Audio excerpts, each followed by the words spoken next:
that Department of Revenue's entire national faceless scheme runs from Bengaluru, one which drives the income tax system for the entire country.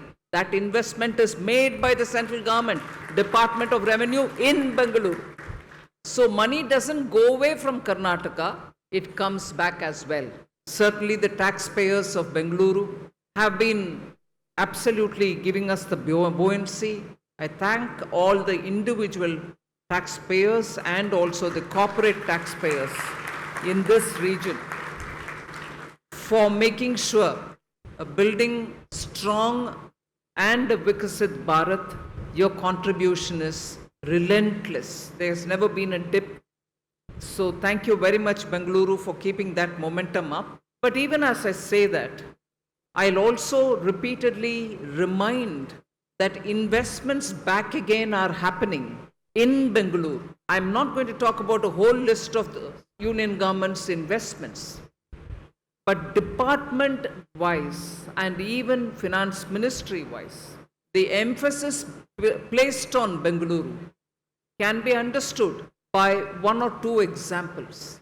The entire faceless system that we brought about for ease of doing business and for making sure the tax assessee will not be harassed, will not have the perception that discretion of an officer who he have to go and sit and talk to will make his tax payment difficult, prompted Honorable Prime Minister to come up with faceless system.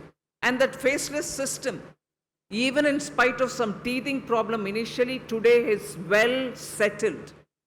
And taxpayers find great relief in the faceless system. Redressal of grievances is also speedier. Now, why am I talking about faceless when I'm talking about investment of central government or particularly the Department of Revenue in Bengaluru? The entire central processing center, the digital processing unit, which governs the entire country, for which the department has invested not 1 year, not 2 years, but continuously upgrading the systems which are there and which is located in Bengaluru, is the one which drives the income tax system for the entire country. That investment is made by the central government, Department of Revenue in Bengaluru. So money doesn't go away from Karnataka, it comes back as well. And comes back not just like that, and yes, it comes back for roads, it comes back for connectivity, it comes back for metro, it comes back for rail, it comes back for the suburban railway system, it comes back for Bengaluru port, it comes back for northern Kalyana Karnataka and so on.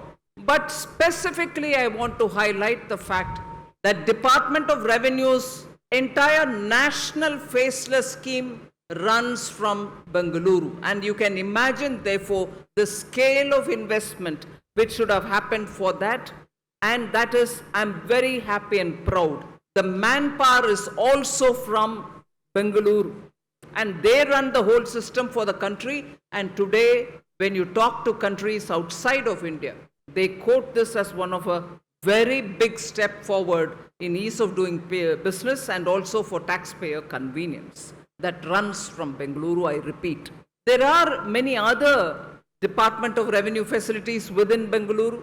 I was very happy to hear the very first line which our former Chief Minister spoke about how Bengaluru has now become synonymous with so many different pioneering industries, whether it's your IT, whether it is the global capability centers, whether it is SaaS, whether it is also the new and upcoming world of the startups. There is a time when in the West, people started wondering if Silicon Valley will no longer be in California or its surrounding, it will only be in Bengaluru, and it is becoming so. Even that is Bengaluru. So there is ever so many matter that we can speak about, but I'll confine myself today for this one program, that staff welfare, their accommodation requirement, their well-being is fully taken care of, and we have a very good prospective building coming up here, for which the foundation stone has been laid. It is in the constituency of the former Chief Minister. I'm happy he was here. Without protracting on the details of income tax generated from Bengaluru, income tax generated in comparison from rest of Karnataka and so on, that debate will be an ongoing debate. But I indeed thank every one of you all who've come here and participated in this function. I'm sure the CPWD and the CBDT will ensure that this is done well in time and not wait for the deadline. I'm not worried about the cost overrun. I'll certainly be worried about that. But more importantly, we need residential units to be readied in time for our staff. So with those words, thank you very much for giving me this opportunity.